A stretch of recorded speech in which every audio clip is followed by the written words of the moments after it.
Começo então, queria repetir então o agradecimento ao professor Florencio, na pessoa do professor Florencio, a todos os membros da escola, uma saudação ao padre José Eduardo Afonso e também, não sei se o senhor cardeal já chegou, em todo o caso uma palavra de agradecimento e de felicitação para todos vós. Eu vou pedir a autorização para partilhar um PowerPoint que tenho aqui, que de alguma forma, penso eu, nos ajuda no discurso.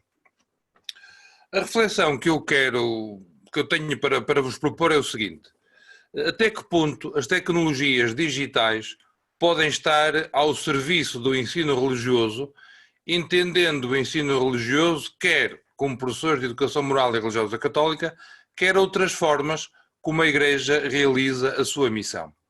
Para isso, eu vou procurar atingir dois objetivos. Primeiro, saber os caminhos que são abertos à Igreja pela internet, entendendo por internet o conjunto de dispositivos e de mecanismos que permite aos indivíduos comunicarem. Depois, que tipo de evangelização ou comunicação se pode fazer? Para conseguir estes objetivos, eu vou tentar tocar em três conteúdos. Primeiro, o que é ou como é que se pode pensar a evolução da consciência que a Igreja teve sobre a internet e a internet ao serviço da evangelização e eu acrescento /educação. Para isso vamos usar o fio condutor das mensagens do Papa, dos diversos Papas, para o Dia dos Meios de Comunicação Social. No segundo momento vamos procurar perceber o essencial, o nuclear da cultura, entre aspas, digital, que é a cultura na qual a maior parte dos cidadãos do mundo ocidental hoje vive. E por fim, como é que podemos ter uma utilização evangelizadora, educativa, desta possibilidade que a internet nos oferece. Vamos então ao pensamento eclesial e começamos por uma citação da mensagem para o Dia Mundial dos Meios de Comunicação Social de 1985, onde pela primeira vez aparece uma referência aos meios digitais. 85, vê lá quanto tempo já vai. Diz então o Papa São João Paulo II, o jornal, o livro, o disco, o filme, o rádio, especialmente a televisão e agora o videocassete e até o sempre mais sofisticado computador representam já uma fonte importante, se não a única, através da qual o jovem entra em contacto com a realidade externa e vive o próprio dia-a-dia. Portanto, em 85, deu-se por ela que os meios de comunicação social e até o computador, na altura era assim que se dizia, são o lugar, são a janela através do qual o jovem, e aqui senta-se muito na população juvenil, entra em contacto com a realidade externa e vive o seu próprio dia-a-dia. A este dado acresce que o habitual controle tradicional que a família fazia, que o ambiente comunitário fazia, esvai-se porque não há mediação entre o indivíduo e o dispositivo através do qual ele acede a esta panóplia de oferta informativa. Portanto, em 85, já há a consciência de que, através da internet, o jovem entra em contacto com a realidade externa e vive o próprio dia-a-dia. E aqui focava-se muito nos jovens. Vou pôr aqui umas caritas. O jovem. Em 1990 já aparece uma outra consciência de que os progressos tecnológicos das comunicações, especialmente, eram de tais proporções que provocavam reações em cadeia e consequências imprevisíveis. Logo, no coração do progresso humano, cada cristão participa das experiências do resto da humanidade. Logo, é próprio dos fiéis do povo de Deus o dever de fazer uso criativo das novas descobertas e tecnologias para bem da humanidade. 85 é o recurso através do qual se acede à realidade. 1990, há o alerta de que para se aceder à realidade é necessário fazer um uso criativo das novas descobertas tecnológicas para que elas não redundem numa desumanização em vez de uma humanização. Nessa mesma mensagem de 90, o Papa toma consciência de que estes meios agilizam o acesso à informação, permitem o diálogo e geram uma nova cultura, que ele chamava a cultura do computador. Nesta cultura do computador, nós podemos auscultar com mais facilidade aquilo que é a opinião pública e entrar num debate contínuo com o mundo que nos cerca. Ainda estávamos lá atrás, em 1990. Em 2002, dá-se um ano muito importante para esta realidade. Porquê? Porque a mensagem do Papa para esse Dia Mundial das Comunicações Sociais era internet, o novo fórum para a proclamação do Evangelho. Portanto, diz claramente que a internet é um lugar onde temos que proclamar o Evangelho. E depois o Pontifício Conselho para as Comunicações Sociais publica 2 documentos, um intitulado Ética na Internet e outro Igreja e Internet, onde, que eu compete aos Pontifícios Conselhos, faz uma sistematização daquilo que é o pensamento, daquilo que é a estrutura conceptual a partir do qual a Igreja aborda esta realidade. Vamos então à mensagem. João Paulo II diz-nos então em 2002 que a internet é uma nova fronteira que abre no início deste novo milénio. E está cheia de possibilidades, está cheia de riquezas e ao mesmo tempo de perigos. É uma realidade que tem em simultâneo perigos e promessas. Por isso, o novo espaço cibernético é uma exortação à grande aventura do uso do seu potencial para proclamar a mensagem evangélica. Vemos então que a Igreja começa a olhar para estes recursos de uma forma prudente, mas não temerosa. Toma consciência de que há muitos recursos aqui disponíveis, mas ao mesmo tempo também há perigos que é necessário considerar, que é necessário ter em conta. Então o Papa coloca alguns desafios, algumas questões na mensagem de 2002. Primeiro, como é que havemos de cultivar a sabedoria que deriva não só da informação, mas da introspeção? A sabedoria que compreende a diferença entre o que é correto e o que é errado e sustenta a escala de valores que provém dessa diferença. Olha aí que giro. Como é que nós, no mundo da informação, e agora podíamos citar aquela expressão do Zygmunt Bauman, da espuma dos dias, em que há sempre uma novidade e essa novidade esconde a que estava antes dessa, como é que nesta enxurrada de informação podemos cultivar a sabedoria que deriva da introspeção, que é capaz de ponderar, que é capaz de seriar o que é importante e o que é secundário. Como é que a Igreja orienta, a partir do tipo de contacto que se tornou possível para a internet, para uma comunicação mais profunda exigida pela proclamação do Evangelho? Ou seja, na internet nós entramos em contacto com muita gente, mas entramos numa comunicação profunda, num tu a tu íntimo, que torna possível o anúncio do Evangelho? Terceiro, como é que edificamos sobre os primeiros contactos e permuta de edificação que a internet tornou possível? Ou seja, como é que aos primeiros contactos que a internet possibilita, a comunidade eclesial pode dar uma resposta?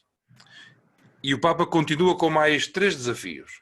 Como é que havemos de garantir que a revolução da informação e das comunicações atuará em benefício da globalização do desenvolvimento e da solidariedade humana? Nós estávamos em 2002. Isto ainda é muito atual, mas na altura, em 2002, João Paulo II já nos dizia isto. E depois diz o Papa João Paulo II, a internet pode favorecer a cultura do diálogo, da participação, da solidariedade e da reconciliação, sem a qual a paz não consegue florescer. Ou seja, será que a internet tem capacidade para cultivar o diálogo, a participação e a solidariedade? E hoje, com tudo aquilo que são as fake news e a pós-verdade, esta pergunta torna-se ainda mais forte e mais acutilante. E depois o Papa conclui, desta galáxia de imagens e sons, desta pluralidade, desta panóplia de imagens, sons e vídeos e tudo mais, conseguirá ouvir-se a voz de Cristo e vislumbrar o seu rosto? É o desafio que o Papa coloca. Por isso, nesse mesmo ano, o Pontifício Conselho publicou aqueles dois documentos, Ética na Internet e Igreja na Internet. Eu passo à frente o documento Ética na Internet, porque o que ele faz, este documento, é simplesmente pegar num anterior, que era a Ética nas Comunicações Sociais, e fazer-lhe umas adaptações para a realidade digital. Portanto, para o tema que nos ocupa aqui, não é cutilante, por isso não vou falar sobre ele. Mas no documento Igreja e Internet, fazem uma afirmação que me parece muito útil para nós. O interesse da Igreja pela internet constitui uma particular expressão do seu interesse pelos meios de comunicação social. Estes já contribuem em grande medida para ir ao encontro das necessidades humanas e podem fazê-lo ainda mais. Ou seja, os meios de comunicação social, e no caso concreto a internet, responde a uma necessidade humana. E esta ideia eu gostava que parássemos aqui. A apetência que as pessoas têm, sobretudo as mais jovens, pelas redes sociais, por estarem conectados no Facebook, no WhatsApp, por estarem sempre a ver o que surge na rede, na web, a ponto de alguns se sentirem desconfortáveis quando já estão em ambientes que não têm Wi-Fi, que não têm dados e por isso não conseguem estar conectados, responde a uma necessidade humana muito profunda. De vivermos em comunidade, de termos relações de amizade, de sermos considerados, de sermos valorizados. Claro que depois podemos responder a essas necessidades de forma positiva ou de forma menos conseguida, mas elas respondem a uma necessidade que está cá dentro de cada um de nós. Por isso, a instituição eclesial vê na história da comunicação humana uma longa peregrinação à imagem do povo bíblico, que vai desde Babel, ou seja, da comunicação, do caos, até ao Pentecostes. Porque todos falavam a linguagem do amor, todos se entendiam e todos conseguiam comunicar entre si. O difícil para nós, que somos educadores na fé e que vamos usar e que podemos usar os meios digitais para educar na fé, é tomar consciência de que, como é que eu ia explicar, é uma apetência natural do ser humano o estar conectado, o estar ligado, o viver em comunidade, mas ao mesmo tempo essa possibilidade que lhe é dada pelos dispositivos digitais pode ainda estar numa versão mais Babel, ou seja, mais caótica, em que é baseada no orgulho, na confusão, na violência, ou então cabe-nos estar aqui na internet de uma forma mais ao estilo, deixe-me usar a expressão, convertido, onde falamos a linguagem da caridade, a linguagem do amor e por isso somos compreendidos. E o Pontifício do Conselho continua. Encontra o seu ponto de partida na comunhão de amor entre as pessoas divinas e na sua comunhão connosco. Ou seja, o modo como nós olhamos a internet é com o olhar e o coração convertidos à imagem de um Deus que é a comunhão interpessoal de amor, e dessa comunhão de amor revelou-se a nós mesmos para nos convidar a viver com Ele. Portanto, é este o modelo. E é na realização da comunhão trinitária que alcança a humanidade.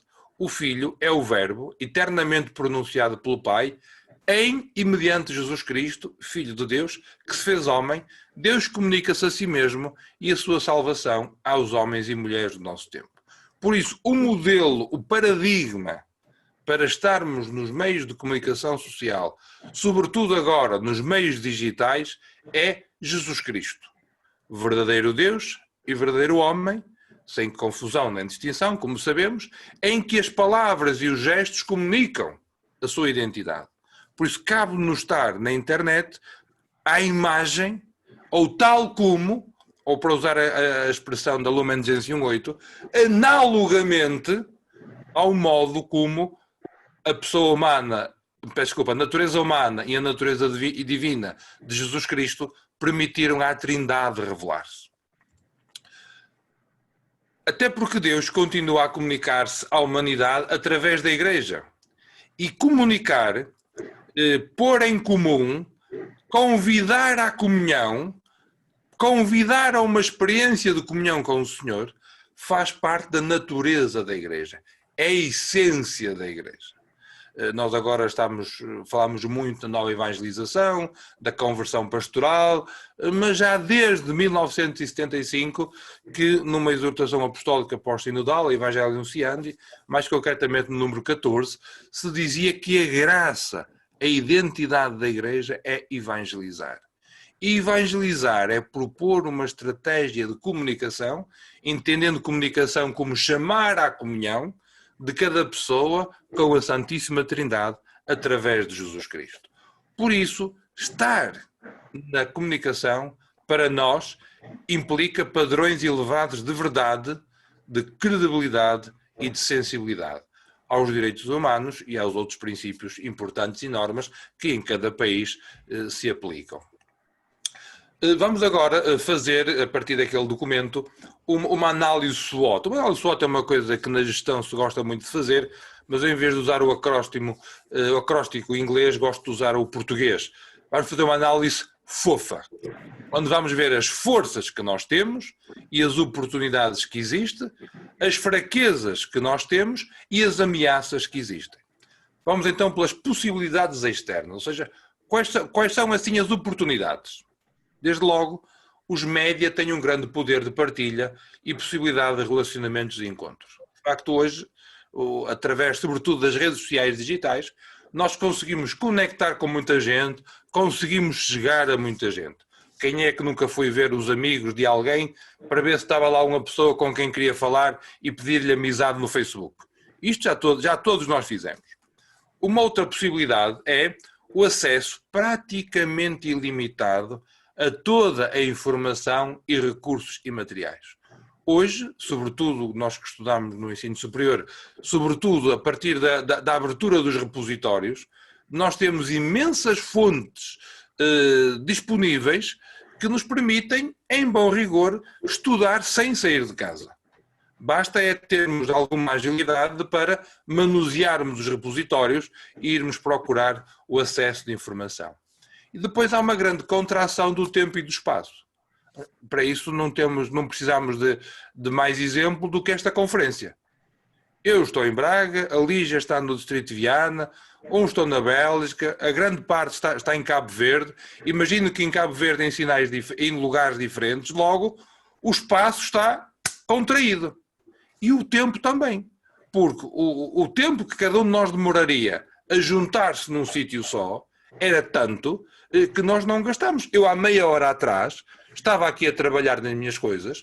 Quando acabar esta conversa convosco e estar convosco, eu vou continuar aqui. Ou seja, o tempo e o espaço, imaginai o tempo que não se poupa.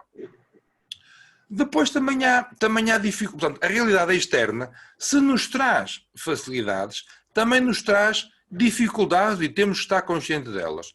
Primeiro, a prevalência do efêmero. Eu gostava que vissem a imagem do mural do Facebook. Mostra aquilo que dura uma verdade. Aquela verdade dura até aparecer uma outra que se coloca em cima e ela desaparece. Ela vai para fora do ecrã e deixa de existir. Portanto, o efêmero prevalece. Muitas vezes também há muita informação errónea e não tratada, geradora de divisões e de conflitos. Há muita informação que ou é veiculada de forma errada porque a pessoa se enganou, ou é veiculada de forma errada porque a pessoa tem uma intenção maléfica. Mas o que é certo é que ela existe e temos que estar atentos. Depois, há aqui uma outra situação que as redes sociais potenciaram muito. Mais do que dizer a verdade, os meios de comunicação criam a verdade. Constroem uma verdade. Nós, se calhar, tínhamos que ir ao Derrida e tomar consciência que não há acontecimentos, há interpretações. E na medida em que o indivíduo veicula uma interpretação, faz com que essa interpretação tome conta da compreensão daquele acontecimento real. Esta dificuldade também não podemos ser ingênuos e dizer que ela não existe. Internamente, nós também temos muitas possibilidades. Internamente, refiro-me à instituição eclesial. Desde logo, há um grande otimismo eclesial em relação aos novos média. No geral, há sempre aqueles, para usar uma expressão da literatura portuguesa, aqueles velhos do Restelo que dizem que isto que não... Mas no geral há um grande otimismo. A internet oferece um acesso direto e imediato a importantes recursos religiosos e espirituais. Livrarias grandiosas, museus... Basta ir ao site do Vaticano para termos acesso a isto tudo. Eu nunca mais me esqueço, uma quinta-feira santa, em que o Papa João Paulo II publicou uma encíclica sobre a Eucaristia, em que eu na quinta-feira de manhã estive a concelebrar com o Sr. Bispo, como é evidente, almoçamos, cheguei a casa, li a encíclica e a homilia que fiz na paróquia à noite já foi a partir daquela encíclica. Vês a rapidez e a facilidade de acesso à informação. Promove também que indivíduos a entrarem em contacto com pessoas de boa vontade, que nutrem os mesmos interesses e que participam nas virtuais comunidades de fé para se encorajarem e auxiliarem umas às outras. Há imensos grupos em que as pessoas, porque têm uma devoção própria, porque participam no mesmo ministério, se interajudam e então conseguem entrar em contacto, fazer partilhas de boas práticas. Estou-me a lembrar aqui no caso português, que é o caso que eu conheço mais ou menos, a realidade dos catequistas, que entre si se ajudam e partilham materiais de modo muito informal e que se encontraram porque na internet há um espaço onde eles estão em comum. Por isso, e citando o Papa João Paulo II, a internet pode oferecer magníficas oportunidades de evangelização se for usada com competência e uma clara consciência das suas forças e debilidades. Por isso, sublinhei aqui algumas forças e debilidades. Internamente, também temos algumas dificuldades. Desde logo, há setores eclesiais completamente alheios a esta realidade. E, quer queiramos, quer não, é importante estar na internet e aí dizer a voz do Evangelho. Há depois também sítios definidos como católicos, mas que não o são. Aliás, uma das coisas que me fez despertar para esta realidade foi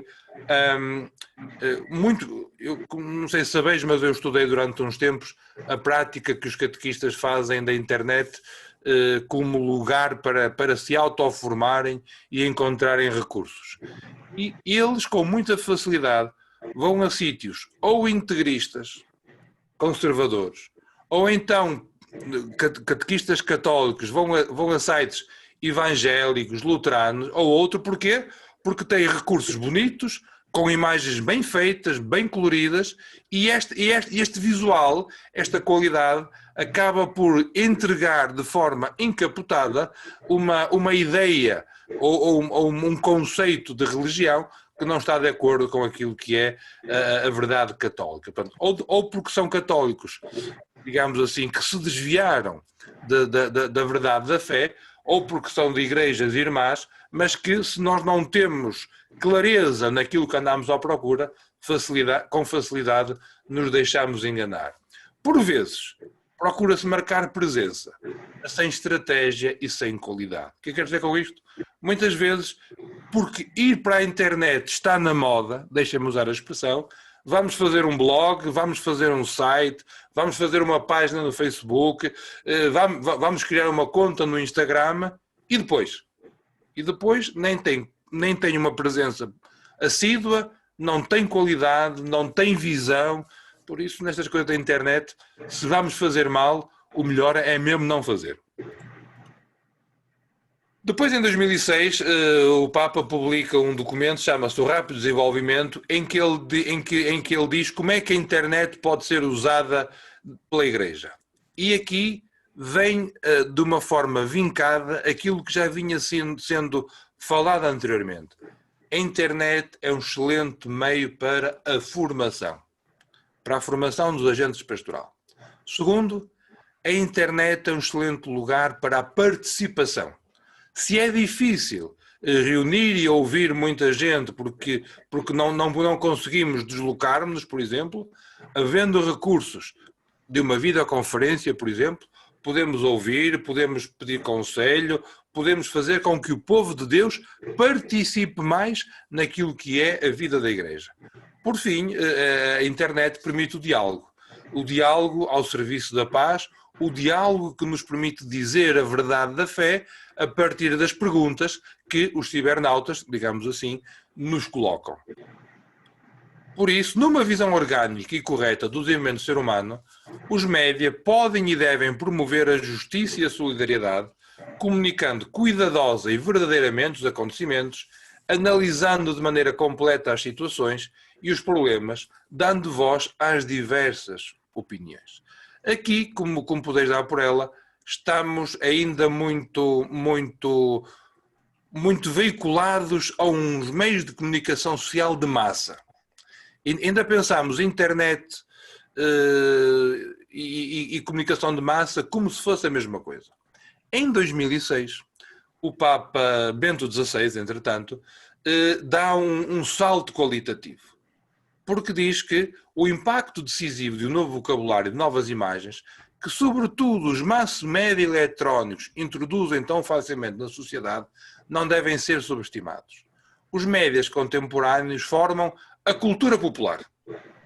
Já não é uma cultura, os média não é uma cultura de uma elite, não é uma cultura de alguns, não. A cultura popular, ou seja, popular no sentido de vulgarizado, é formada pelos mídia. Portanto, deve vencer qualquer tentação de manipulação, sobretudo em relação aos jovens, procurando, ao contrário, de educar e servir para garantir, e isso já sabemos. Ou seja, com o Papa Bento XVI, damos um salto daquilo que é a Web 1.0 para a Web 2.0.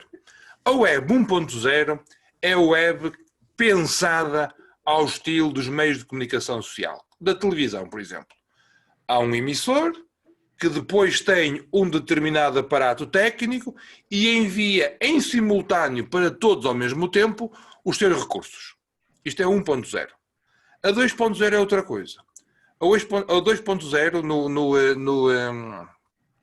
no livro, naquele livro, agora não me lembro do título, que o Bill Gates escreveu, ele diz uma coisa muito interessante. A Web 2.0 começou com um blog.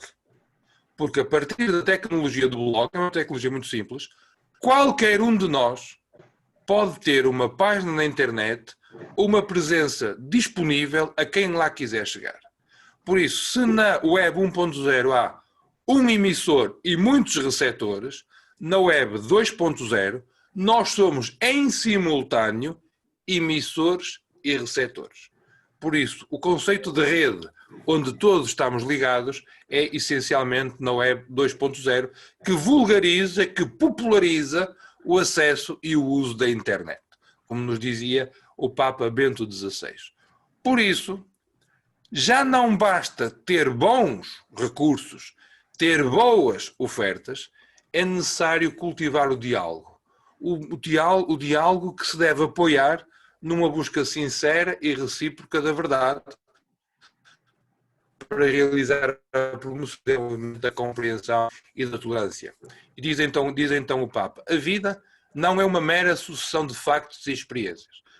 Se a gente ler à primeira vista aquilo que são as redes sociais, pode parecer que a vida é uma série de acontecimentos. Agora estou a mostrar o meu bolo de chocolate que fiz, logo à tarde vou mostrar que estou no café com os amigos, logo à noite vou mostrar que estou, por exemplo, no cinema.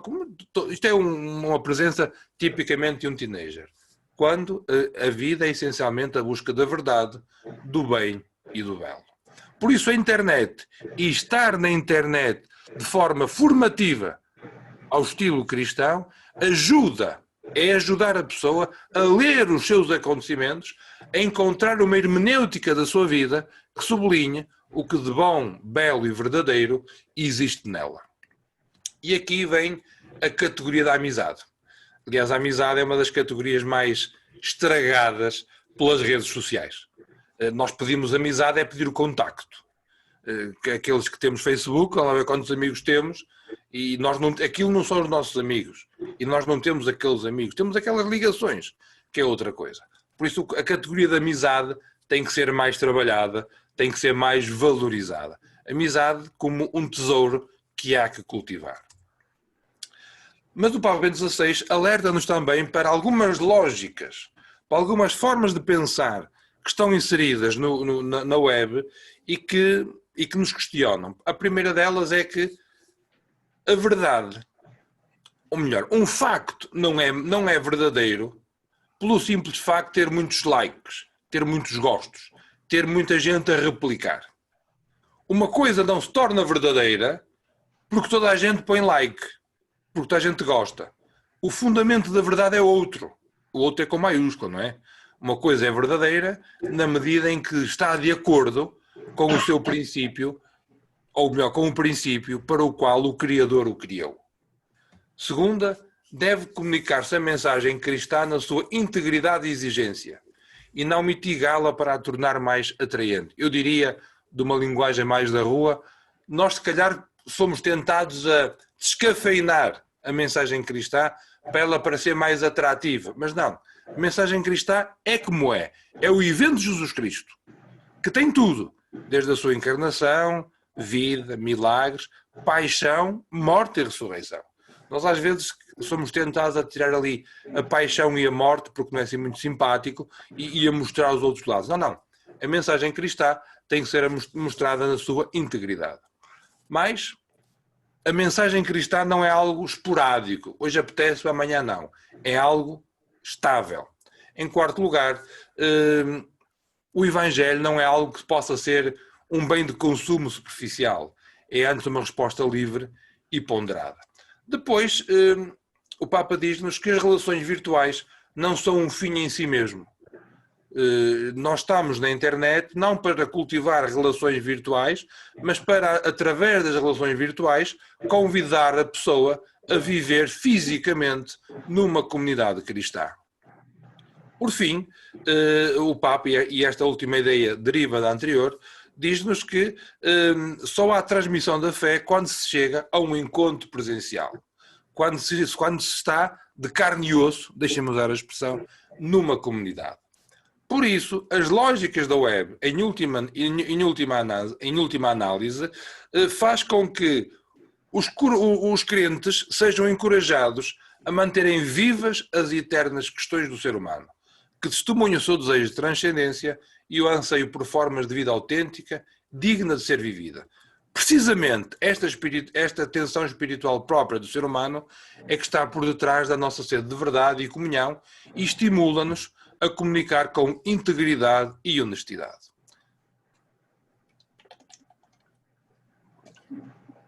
Fiz agora uma pausa e calha bem até por causa do silêncio. Nós só sabemos que estamos numa relação boa quando somos capazes de estar em silêncio com uma pessoa. Os nossos pais, os nossos amigos, o nosso cônjuge. Só quando o silêncio não fere é que a relação é boa. E a relação com Deus tem que também valorizar o silêncio. O silêncio. Por isso, não podemos cair na tentação de estarmos sempre a debitar, sempre digamos assim, a estimular os sentidos. É importante que a nossa comunicação, a nossa presença na web, deixe espaço para que a pessoa medite, para que a pessoa reze, para que a pessoa pense. Dar-lhe espaço para ela fazer silêncio, para melhor conseguir, então, ouvir a palavra. Um outro desafio que o Papa Bento XVI nos diz é que o mundo virtual e o mundo físico não são mundos paralelos. A ideia que nós muitas vezes temos é, este é o meu mundo e depois tenho um mundo virtual, tenho lá o meu programa na internet, tenho lá a minha rede. Não. Os mundos colam-se. Nós temos uma vida que tem uma expressão física e que tem uma expressão virtual. Somos afetados por aquilo que acontece fisicamente ao nosso lado e também por aquilo que acontece, deixem-me usar a expressão, no mundo virtual. Portanto, o mundo virtual, as redes sociais, são o fruto da interação humana, mas, por sua vez, dão formas novas às dinâmicas de comunicação que cria relações. Por isso, uma solícita compreensão por este ambiente é o pré-requisito para uma presença significativa dentro do mesmo. O que é que quer dizer com isto? E digo de uma forma muito simples. Depois de nos encontrarmos fisicamente, é bom que continuemos a alimentar a relação de modo virtual, mas quando alimentamos a relação de modo virtual, cria-se e nasce o desejo de nos encontrarmos. Nós que somos países onde há muita imigração, e hoje podemos falar, muitos de nós somos imigrantes, podemos falar com muita facilidade por telefone, por Skype, por estes dispositivos com as nossas famílias, mas quanto mais falamos, mais necessidade sentimos de estar fisicamente juntos, de estar fisicamente unidos. Por isso, esta ideia de que há mundo paralelo, não é. O mundo é um só. Com o Papa Francisco, ele toma, sobretudo a partir da parábola do bom samaritano, ele diz-nos isto, que a comunicação seja azeite perfumado pela dor e vinho bom pela alegria. A nossa luminosidade não deriva de truques ou efeitos especiais, mas nos fazermos próximos com amor, com ternura, a quem encontramos ferido pelo caminho. Portanto, ele na mensagem de 2014 usa a parábola do bom samaritano, do Evangelho de Lucas. Então diz que o nosso brilho na comunicação digital, na internet, não deve ser porque temos umas coisas todas, deixemos a expressão, XPTO, todas elaboradas. Não. A nossa qualidade deriva da capacidade de nos fazermos próximos com amor, com ternura, de quem encontramos feridos pelo caminho. Ou seja, já não é outra coisa do que não chegar junto e falar com, tornar-se próximo. Por isso, não basta circular pelas estradas digitais, isto é, simplesmente estar conectados. É necessário que a conexão seja acompanhada pelo encontro verdadeiro, pelo encontro pleno. E aqui já começa a ficar claro que os processos de blended learning acabam por ser os mais úteis, digamos assim. E o que é isto da cultura digital? 2 ou 3 notas que nos ajudam a intensificar a cultura digital.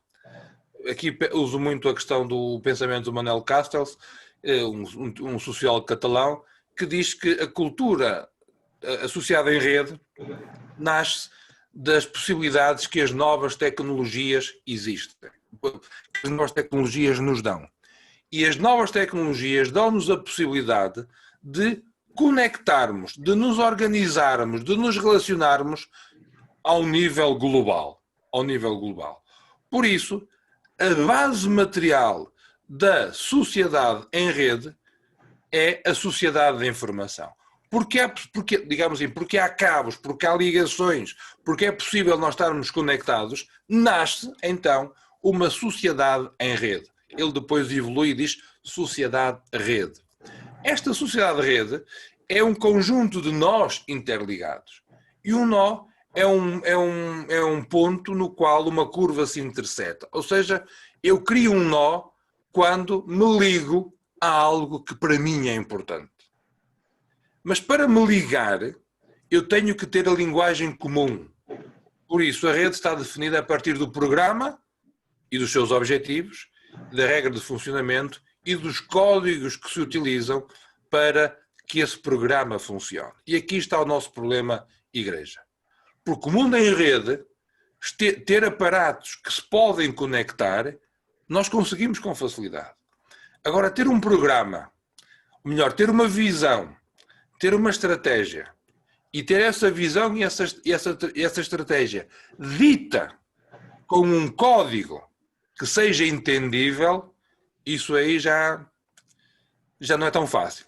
E por isso, como as redes estão organizadas de forma binária, ou incluis ou excluis, com muita facilidade nós podemos criar guetos, criar ambientes onde só nós é que lá estamos, o que acaba também por não ser interessante.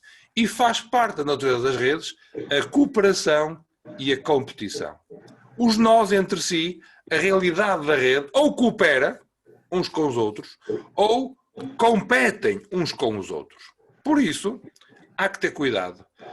Ao fazer parte da lógica da internet a cooperação e a competição assume uma configuração destrutiva, quando consegue alterar a outra rede ou redes através da inserção de protocolos de comunicação novos. Ou seja, o difícil de uma presença eclesial no mundo digital é não sermos tomados por outro protocolo de comunicação que faz com que nós nos tornemos insignificantes. Por isso, as redes são formas eficazes de organização na medida em que assumem 3 desafios. São flexíveis, têm capacidade para se adaptar com velocidade e capacidade de se autorreconfigurarem. Não são estáticas, rígidas, são antes reconfiguradoras com bastante facilidade. Por isso, na internet há que ter presente que, com o advento das tecnologias da informação, esta organização em rede cria o advento da sociedade em rede, onde os indivíduos e organizações interagem em tempo real, sem o constrangimento da distância. O tempo e o espaço encurtam-se de tal maneira que se pode dizer que são como que anulados. Esta conferência que estamos a ter é um exemplo disso. Nós cá, com certeza vocês também, mas eu falo da minha experiência, peço desculpa. Nós cá em Braga, como temos a Faculdade de Teologia em 3 núcleos, Lisboa, Porto e Braga, nós passávamos o tempo, é um exagero, é uma forma de dizer, a viajar de núcleo em núcleo, ou porque tínhamos reuniões, ou porque tínhamos provas, ou porque íamos dar aulas. A partir do dia 11 de março, a universidade fechou, as provas continuaram-se a fazer, os exames de grau continuaram a fazer-se, nós simplesmente interagíamos por videoconferência. Ou seja, o tempo e o espaço foram como que anulados. O que também tem os seus perigos, não vamos ser ingênuos. Ou então o tempo organiza-se da seguinte forma. O tempo biológico é o ritmo da natureza, o tempo industrial é o tempo do relógio, é o relógio que manda, mas nas sociedades em rede o tempo é intemporal. Ou seja, não importa o que se fez, nem quando se fez. O que interessa é o que aqui e agora a mim me parece ser bom, a mim me parece ser verdadeiro. Por isso eu vou à internet pegar em algum acontecimento e se ele vai de encontro aos meus interesses, ele aconteceu agora e é verdadeiro. Há aqui um exemplo, vou dar um exemplo aqui de Portugal, ele já deve se recordar, há aqui um cantor muito famoso, que é o José Cid, que aqui há um ano atrás ia dar um concerto a uma região de Portugal, que era Trás-os-Montes. E ele há uns anos atrás tinha dito que as senhoras de lá não eram assim muito bonitas. Aquilo saltou para a internet, alguém pegou naquilo, voltou a dar vida e ele teve que cancelar o concerto porque não havia condições para isso. Ou seja, o tempo, aquilo já tinha sido há muito tempo atrás, mas a internet tornou atual uma coisa que tinha acontecido há muito tempo. Portanto, o tempo da internet é intemporal. Quem determina o hoje é o utilizador, não o emissor. Há depois também aqui uma cultura da internet, da cultura digital, que é a cultura hacker, em que valoriza a cultura da tecnomeritocracia. Ou seja, o hacker, nós olhamos para o hacker como um malandro que andou a procurar os nossos dados. Também é isso. Mas a ética hacker é outra coisa. É a cultura comunitária virtual em que se procura ter tudo disponível de forma grátis para todos, em que o prazer que nós temos é o prazer de partilhar e a reputação de sermos considerados bons naquilo que fazemos. Aquilo que satisfaz, aquilo que dá retorno a um indivíduo que está plenamente inserido na cultura digital é o poder partilhar aquilo que faz e ser considerado e valorizado por isso. Por isso o grande pagamento que ele procura é a sua reputação. A cultura hacker como algo que acaba... O que o indivíduo quer é estar no top 10 dos sítios mais considerados da área em que ele trabalha. Se ele é, por exemplo, gosta muito de escrever e partilhar sobre música, se ele aparecer nos top 10 de sítios de referência, ele então aí sente-se valorizado. Depois dá-se uma outra ideia que é também importante, que é esta. Nós de antes tínhamos, e aqui estou a seguir o pensamento de Pierre Lévy, nós tínhamos os mensageiros, a mensagem e o significado todos no mesmo sítio. Ou seja, era a tribo, dentro da tribo comunicava-se uma mensagem e todo o emissor e o receptor estavam juntos. Por isso, a linguagem significava. Com a passagem da oralidade para a escrita, nós conseguimos separar o emissor do receptor. Por isso a mensagem ganhou amplitude. Perdeu capacidade de se exprimir, mas ganhou amplitude. Pensem, por exemplo, quando a gente quer dizer algo muito pessoal, oralmente diz com facilidade. Se tiver que escrever, já custa mais um bocadinho. Ou seja, a linguagem escrita ganhou em extensão, mas baixou em compreensão.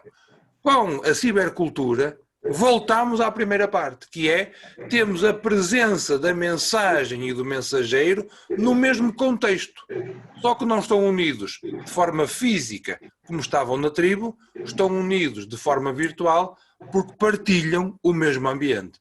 Por isso, em bom rigor, eu posso estar tão próximo, ou se calhar mais próximo de alguém que está, por exemplo, na Argentina e que partilha os mesmos interesses que eu partilho, eu estou mais próximo dele e comunico mais com ele do que com um vizinho que mora do outro lado da rua, mas com quem eu não tenho o menor interesse. Isto aqui foi o que eu vos acabei de falar. Por isso, quanto mais universal for o texto, menos é capaz de comunicar. É mais frio, é mais frio.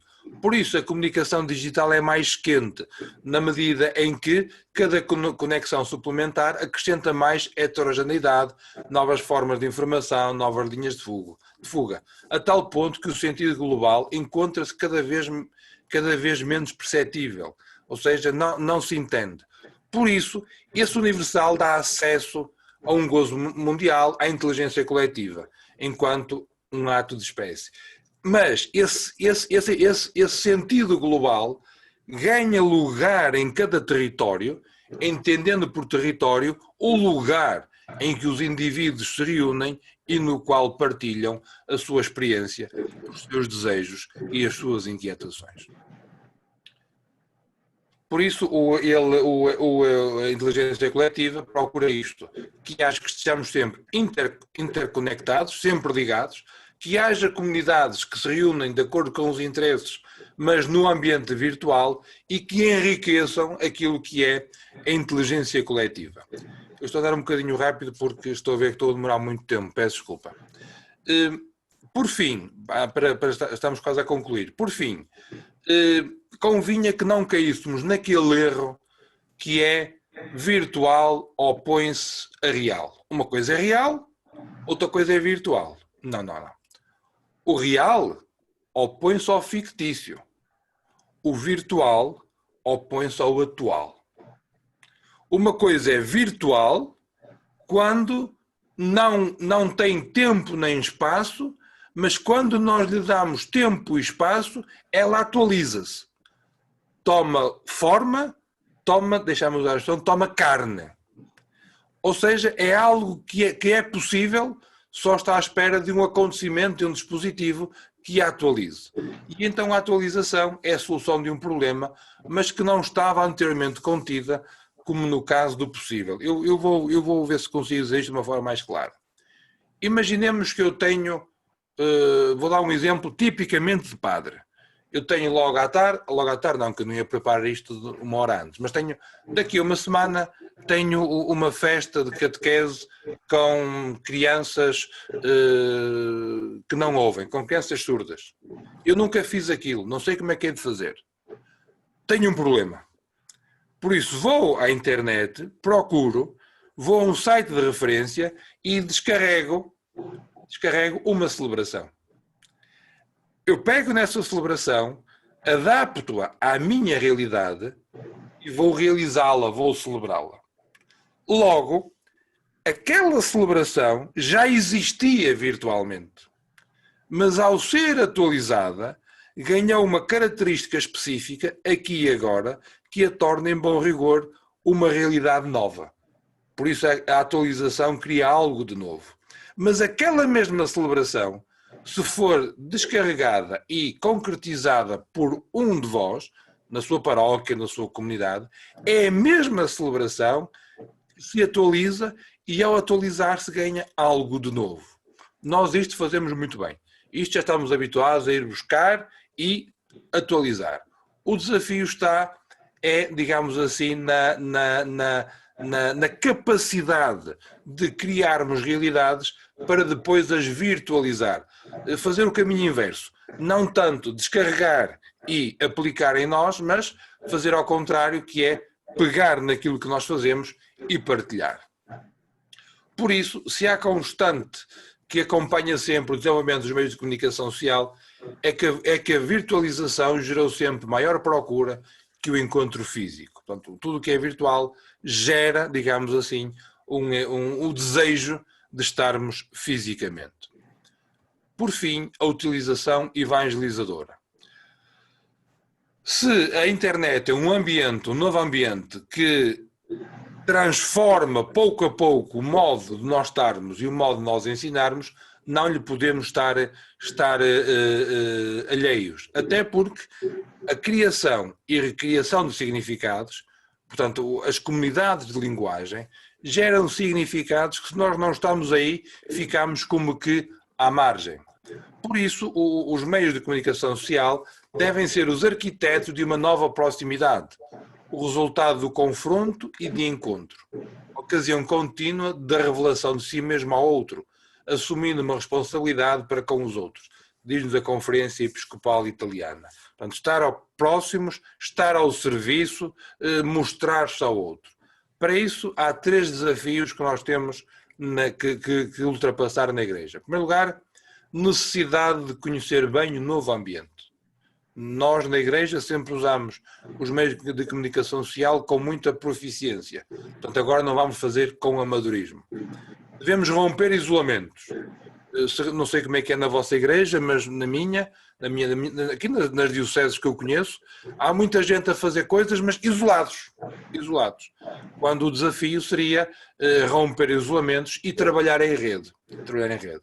E tudo isto ao serviço de potenciar encontros verdadeiros com o Evangelho, ou seja, a realidade virtual estar sempre conectada, estar sempre ligada com uma comunidade de carne e osso que lhe dá vida e que acolhe aqueles que querem conhecer e estar com Jesus Cristo. Por isso, o Papa Bento XVI diz-nos que hoje somos chamados a descobrir também na cultura digital símbolos e metáforas significativos para as pessoas, que possam servir de ajuda ao falar do reino de Deus e ao homem contemporâneo. Ou seja, de acordo com aquilo que o Papa Bento XVI nos diz, hoje não é possível comunicar sem ser numa comunicação que aguente, que possa ser embebida num ambiente virtual. Por isso a nossa linguagem tem que recorrer a símbolos e metáforas que sejam significativas para aqueles que hoje vivem numa cultura de conexão. Esta cultura de conexão leva a que a Igreja seja desafiada a compreender e assumir os desafios da ética hacker. O principal desafio será, então, o de não confundir o conceito de conexão com o de comunhão.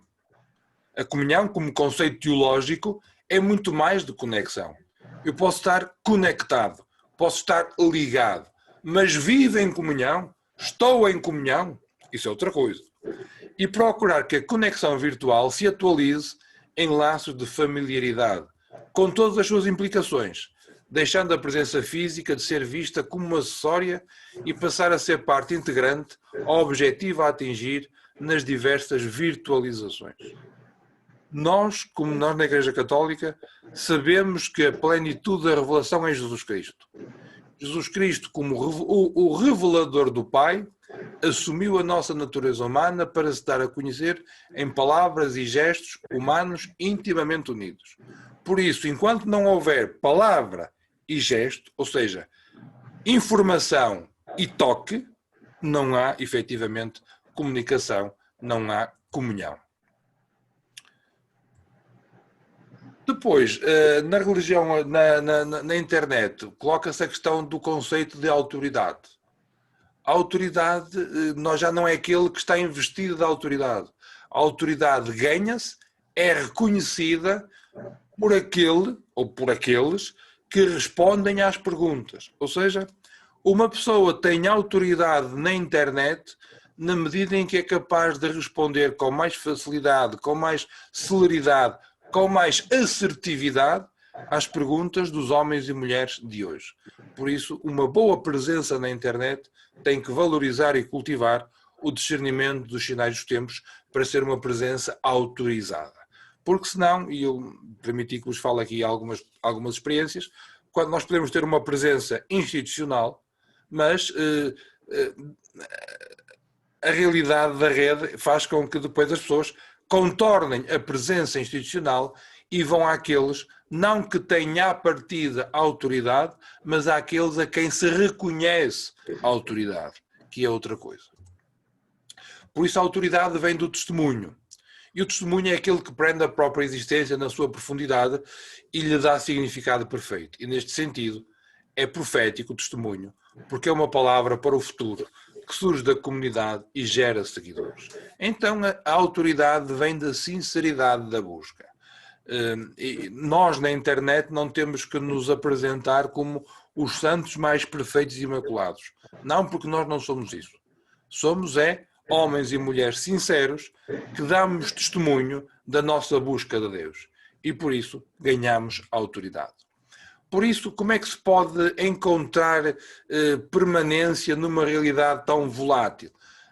Tem a ver com a ideia de que testemunhar é narrar, é contar uma história. E aqui temos o exemplo do povo bíblico, que quando se perguntava em que Deus acreditas, não fazia como nós uma descrição do credo, mas contava uma história. Dizia que o meu pai era um arameu errante, depois contava toda a história do êxodo e tudo mais. Portanto, estar na internet de forma cristã é narrar uma história, narrar uma experiência. E na medida em que diária ou com frequência vai narrando uma história, que é a sua história, que é a sua vida, vai criando relação e vai alimentando essa mesma relação. Por isso, o narrar acaba por ser o organizar a própria vida, dá coerência à ação que vê na narrativa e então as partes dispersas juntam-se na tessitura do texto que se vai pondo, que se vai colocando na internet. E eu, para concluir, agora é que é mesmo a concluir, uso aqui um autor, George Simmons, que tem uma teoria da aprendizagem na internet que se chama conectivismo. Há várias, mas eu gostei muito desta, do George Simmons, porque ele, penso que ele é um autor canadiano, que a teoria dele é muito próxima da nossa forma de ser e serve-nos ao ambiente eclesial. E ele diz-nos que devemos criar ecologias de aprendizagem. Eu aqui ponho ecologias crentes. Uma ecologia, então, é um ambiente que promove e suporta a criação de comunidades. Uma ecologia é um ambiente, é um sistema aberto, dinâmico, interdependente, diversificado, parcialmente auto-organizado, adaptativo e frágil. Vemos então como responde àqueles desafios da cultura em rede. Por isso, uma ecologia digital é um conjunto de comunidades de interesses que se sobrepõem. É uma interpolinização, ou seja, fecundam-se reciprocamente. Uma evolução constante, sobretudo auto-organizada. Portanto, o desafio para nós hoje é criar uma ecologia de aprendizagem de fisionomia crente. Para isso, há algumas notas que têm que estar presentes. E aqui estou a usar o pensamento, que é quase citação literal, de George Simmons. Primeiro, as presenças digitais têm que ser informais e não estruturadas.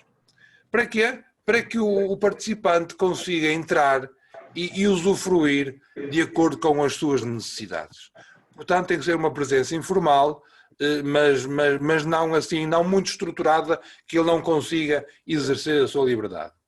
Segundo, deve ser rico em ferramentas para proporcionar aos participantes muitas oportunidades de partilha, através de diversos suportes, mas com ponderação, porque quando se oferece muito, também acaba por confundir, por criar confusão. Uma presença digital tem que ter consistência no tempo, pois muitas comunidades e projetos começam com grandes expectativas, com grande notoriedade e depois desaparecem lentamente. Para criar uma ecologia de partilha de conhecimento, os participantes precisam de um ambiente que evolui de forma consistente. Eu na altura fiz essa pesquisa, era interessante ver como havia muita gente que lançava um blog, nos primeiros meses punha muitas coisas no blog, depois começava a pôr uma coisa de longe a longe, passado 1 ou 2 anos, nem se lembrava que tinha um blog. Ora, isto é meio caminho andado para que a presença não funcione, acima de tudo porque gera a frustração de não ser acompanhado. Depois, uma presença deve ser confiável. E para ser confiável tem que ter um contacto social intenso que permite desenvolver um sentimento de confiança e de conforto, para o qual é necessário que os ambientes transmitam segurança. Ou seja, eu tenho que manter uma relação com aquele sítio, com aquele lugar e saber que ali estou seguro. Por isso não estranhemos que quando criamos uma presença na internet, no início, olhem para nós de lado. Também deve ser simples. Não temos de tirar um curso para aprender uma coisa. Tinha que ser intuitivo. Deve ser descentralizado, apoiado e conectado. Ou seja, a ecologia não devia estar centralizada e gerida de forma isolada. Antes permitir aos participantes a capacidade deles próprios realizarem as suas próprias conexões. Por último, possuir um alto nível de tolerância à experimentação e ao erro, já que a inovação é uma função da experimentação, da qualidade e do erro. Deve procurar-se um ambiente com grande tolerância e espírito inquisitivo, de modo a estimular o crescimento do conhecimento. Por isso há 3 fatores ou 4 que potenciam as ecologias digitais. Primeiro, que se desenvolva uma literacia digital e literacia mediática. Literacia digital, capacidade de manusear dispositivos e as suas possibilidades. Literacia mediática, capacidade de aceder, selecionar e manipular a informação. Não cair no erro de pensar que todos os que nasceram depois do ano 2000 são nativos digitais. Podem ser nativos digitais, mas têm uma presença invisível. Portanto, não estão presentes, não testemunham, não se dizem. E qualquer presença tem que mostrar onde é que toca no mundo digital. Ou seja, quem é e qual é o objetivo.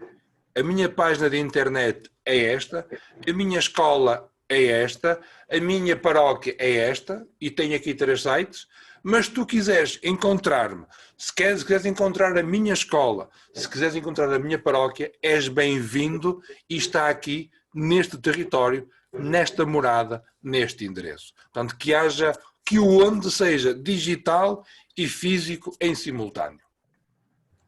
E era isto que tinha para falar convosco. Agradeço muito a vossa atenção e estou à disposição para as perguntas que acharem por bem.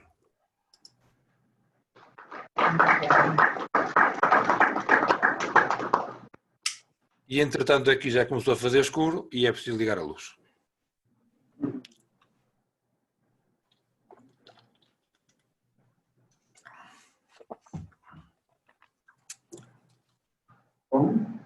Bom, a palavra está franqueada.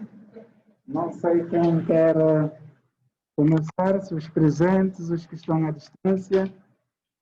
Portanto,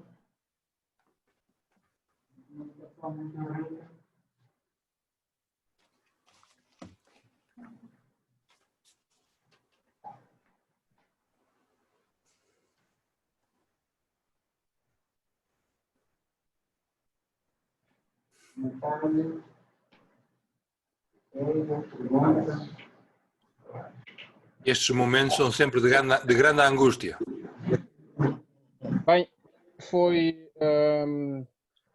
aqui realçar a necessidade de dar espaço para o silêncio, mas eu acho que este não é o momento.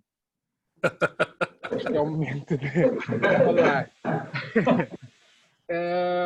E como ninguém toma iniciativa, também não mata ninguém ao começar. Ora bem, eu tomei umas notas que me pareceram muito interessantes sobre o que disse. Logo no início começou por, vou tentar ser muito rápido, falou na necessidade de comunicação como algo que quase que faz parte do nosso tecido ontológico, como algo que realça o homo comunicans, de que se pode falar neste contexto. O que eu gostaria de perguntar-lhe é, no contexto pedagógico, eu como professor a ministrar, a dar aulas online, muitas vezes tenho essa sensação de que a comunicação é de alguma forma incompleta, que há um certo handicap no processo de comunicação. Com toda a sua experiência, que dicas é que dá no sentido de maximizar a comunicação online no contexto de espaço de sala de aula? Esta é a minha primeira questão. Ok.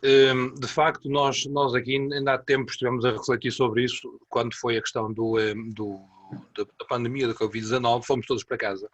E o que nós fizemos foi, mantivemos as aulas no mesmo horário.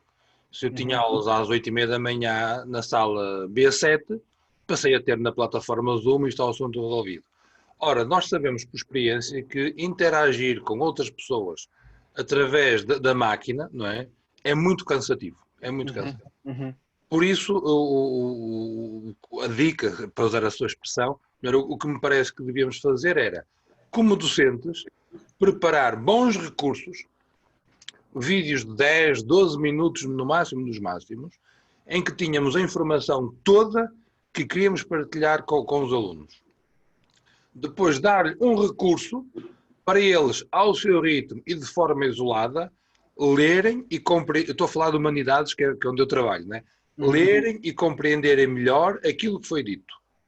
E depois criar uma ou duas atividades, em que uma podia ser claramente um questionário formativo, daqueles do Google Docs ou qual assim do género, em que o indivíduo ia respondendo e ia percebendo se percebeu, ou ia tomando consciência que não percebeu e ia vendo onde errou. Mas, depois de termos criado isso, termos barreiras temporais suficientemente amplas para que o aluno possa revisitar a aprendizagem. Se eu dei-lhe um exemplo telegráfico de uma atividade de ensino-aprendizagem, não é? Esta atividade é para ser realizada, por exemplo, numa semana, em que o aluno pode reler os apontamentos as vezes que quiser, pode ver o vídeo as vezes que quiser e pode fazer e refazer o teste as vezes que necessitar. Porque se eu numa sala de aula tenho 80 minutos e comecei com 5 minutos atrás, porque nós nunca começámos à hora, começámos um bocadinho atrasado, depois desenvolvo a aula que eu tenho a desenvolver, o aluno vai embora e só na próxima aula é que a gente se volta a encontrar. E eu passar esta forma de agir para o digital, estou a fazer o mal do presencial e a não tirar partidos do bom do digital. Por isso é uma pequena intervenção gravada ou com vídeo ou apenas áudio. Dessa pequena intervenção amplia-se as leituras com boas fontes e depois, para o aluno se sentir seguro, de 1 ou 2 questionários formativos, não é? E criar sempre um espaço de diálogo assíncrono, que é um fórum normalmente, em que o aluno, quando tem dificuldades, coloca lá e os colegas ou o professor vão respondendo. Não vamos se eu tenho uma aula de 3 horas, todas as semanas, vamos todos para a Zoom fazer uma aula de 3 horas. Quando tal, temos a pessoa lá em casa a passar a ferro, o outro a fazer qualquer coisa, porque já estamos completamente distraídos. Eu estou a dar exemplos que sei que acontece. Eu tenho uma aluna que diz, quando as aulas são assim não há problema nenhum, eu desligo a câmara e ponho-me a passar a ferro. Passar a ferro é a brunir, não é? É a brunir. Pois.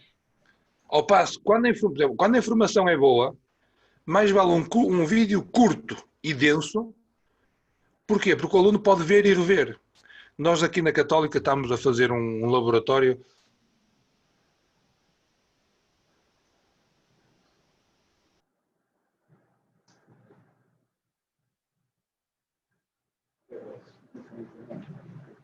Assim, tem inglês que vai ser mais fixe. Eles estão sempre nos tops dessa coisa toda. E eles fazem muita formação para executivos. E acharam estranho que os vídeos tinham muitas visualizações.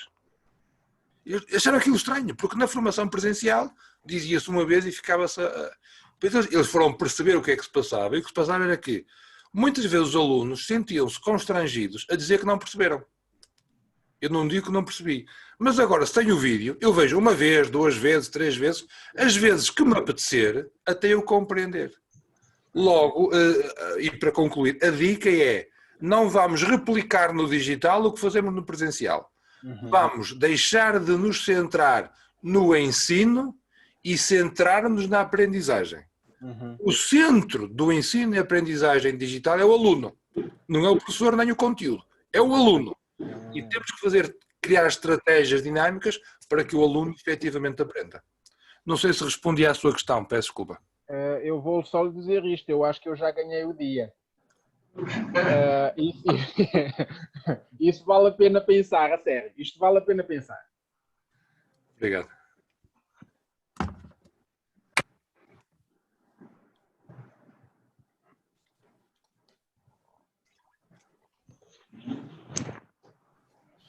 E agora fazemos um momento do silêncio para assimilarmos. Isto aqui nota-se que ouviram bem a comunicação. Bem.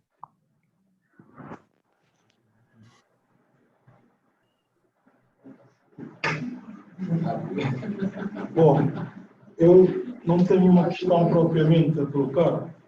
Primeiro é saber se o material de comunicação será partilhado connosco e depois pedir um pequeno comentário.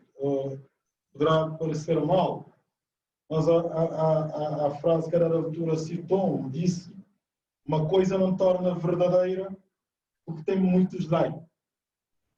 E aqui sim faço a ligação quando o professor acaba por dizer que um slide, um vídeo curto, pode atrair a atenção dos alunos e pode também fixar o aluno no conteúdo próprio, porque também sabemos, com a experiência própria, de que na sala de aula perdemos muito tempo. Sim. E temos, com a nova pandemia também, vem ensinar-nos a ocupar melhor o nosso tempo, não é? E era pedir-lhe um comentário neste sentido, porque é preciso aprendermos a utilizar o nosso tempo e é preciso também sabermos aproveitar, a aprender dos alunos que estão do outro lado na plataforma. O comentário que faz em relação a isto?